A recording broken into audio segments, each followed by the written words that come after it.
C'est un calvaire inimaginable découvert en Loire-Atlantique, dans le village de Saint-Molf. Une femme de 45 ans, séquestrée pendant près de 5 ans dans un hangar. Un couple a été mis en examen, Marc de Chalvron, Aurore Ployer et Vincent Bouffartigue.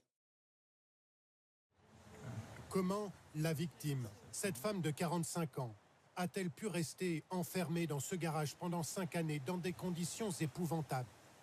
Elle dit avoir été retenue par 2 personnes.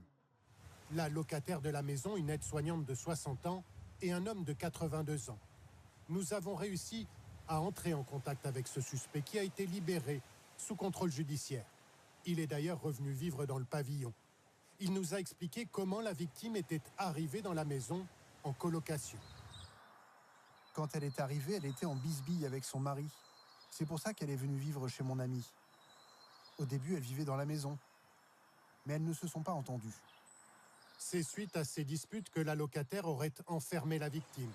Quand le suspect de 82 ans emménage dans la maison, la victime est, semble-t-il, déjà séquestrée. Selon les enquêteurs, elle dort dans le garage sur un transat, mange de la bouillie mélangée à du liquide vaisselle.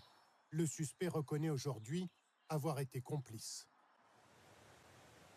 Je savais dans quelles conditions elle vivait puisque j'étais là. Quand mon amie était absente, c'est moi qui la gardais, pour qu'elle ne fasse pas de bêtises, qu'elle ne se sauve pas. Ça ne me choquait pas, au départ. La locataire de 60 ans a été mise en examen et maintenue en détention provisoire. Les voisins dans ce tranquille hameau tombent des nues. Ils n'avaient rien remarqué d'anormal. J'ai jamais vu 3 personnes là-dedans.